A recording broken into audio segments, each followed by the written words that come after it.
Assalamualaikum warahmatullahi wabarakatuh. Perkenalkan, saya Anida Milatul Askia, mahasiswa PPL dari IAIN Salatiga. Pada kesempatan kali ini, kita akan belajar bersama pada materi meyakini qadha dan qadar melahirkan semangat bekerja. Sebelum pelajaran dimulai, marilah kita membaca basmalah bersama-sama. Bismillahirrahmanirrahim.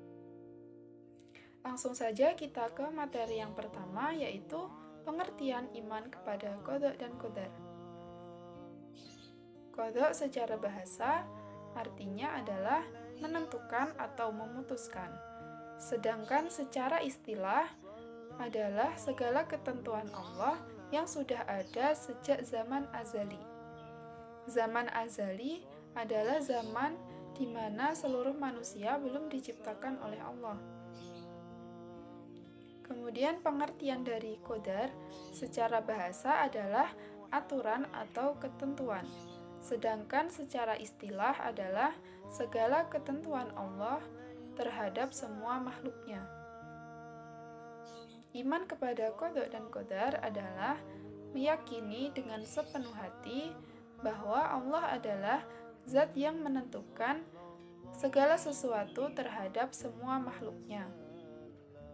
Dan kita sebagai umat yang beriman diwajibkan untuk meyakini dan mengimani adanya qadha dan qadar yang telah ditetapkan oleh Allah. Iman kepada qadha dan qadar meliputi 4 prinsip. Yang pertama adalah iman kepada ilmu Allah yang qadim. Yang kedua, iman bahwa qadar telah tertulis di Lauhul Mahfuz. Yang ketiga adalah iman akan adanya kehendak Allah. Dan yang keempat, iman bahwa Allah adalah zat yang menciptakan semua makhluk. Dalil-dalil iman kepada qadha dan qadar. Yang pertama adalah dalil Al-Quran, yaitu Quran Surat Al-Qamar ayat 49. Bismillahirrahmanirrahim. Inna kulla syai'in khalaqnahu biqadar. Yang artinya, sesungguhnya kami menciptakan segala sesuatu menurut aturannya. Dalil yang kedua adalah dalil as-sunnah. Sesungguhnya manusia diciptakan dalam perut ibunya dalam 40 hari berbentuk nutfah. 40 hari kemudian menjadi segumpal darah dan 40 hari kemudian menjadi segumpal daging. Kemudian Allah memerintahkan malaikatnya untuk meniupkan ruh ke dalamnya dan menetapkan 4 perkara, yaitu rizkinya, ajalnya, amal perbuatannya, dan jalan hidupnya. Hadis riwayat Bukhari Muslim. Selanjutnya adalah kewajiban beriman kepada qadha dan qadar. Iman kepada qadha dan qadar merupakan rukun iman yang keenam yang wajib kita imani sebagai seorang muslim. Segala sesuatu yang kita alami, yang menyenangkan maupun tidak, semua itu adalah atas kehendak Allah Subhanahu wa Ta'ala. Dan kita sebagai orang yang beriman wajib untuk meyakini semua ketentuan yang telah ditetapkan oleh Allah. Dan kita juga harus rela menerima semua ketentuan Allah yang telah ditetapkan pada diri kita. Selanjutnya adalah macam-macam takdir. Takdir dibagi menjadi 2. Yang pertama adalah takdir mu'allaq. Takdir mu'allaq adalah takdir yang erat kaitannya dengan ikhtiar manusia.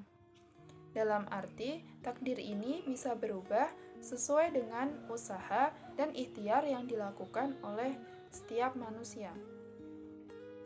Sebagai contoh, misalkan seseorang mempunyai cita-cita menjadi seorang dokter, akan tetapi keluarganya tidak mampu untuk membiayai pendidikannya. Dengan keyakinannya dan usahanya yang keras, ia berusaha dengan sekuat tenaga agar dapat meraih cita-citanya tersebut. Dan pada akhirnya, ia bisa menjadi seorang dokter yang terkenal. Kemudian, takdir yang kedua adalah takdir mubram. Takdir mubram ini adalah takdir yang terjadi kepada manusia dan tidak dapat ditawar-tawar lagi atau diubah. Misalnya, seseorang lahir dengan mata yang sipit atau dengan rambut yang keriting. Selanjutnya adalah kaitan antara beriman kepada qada dan qadar dengan sikap optimis, berikhtiar, dan bertawakal. Seperti yang kita ketahui bahwa nasib seorang manusia telah ditetapkan oleh Allah sebelum ia dilahirkan. Namun dengan demikian tidak berarti manusia hanya tinggal diam tanpa berusaha dan hanya menunggu nasib yang telah ditetapkan tersebut. Manusia tetap diwajibkan untuk berusaha dan berikhtiar. Sebab keberhasilan seseorang tidak akan datang sendirinya tanpa disertai dengan usaha. Yang terakhir adalah hikmah beriman kepada qada dan qadar. Di antaranya adalah yang pertama, semakin meningkatkan keyakinan bahwa segala sesuatu yang terjadi di alam ini merupakan sunatullah. Yang kedua adalah semakin meningkatkan motivasi untuk lebih giat dalam berusaha dalam meraih cita-cita. Yang ketiga adalah semakin meningkatkan kesadaran akan pentingnya doa dalam sebuah usaha.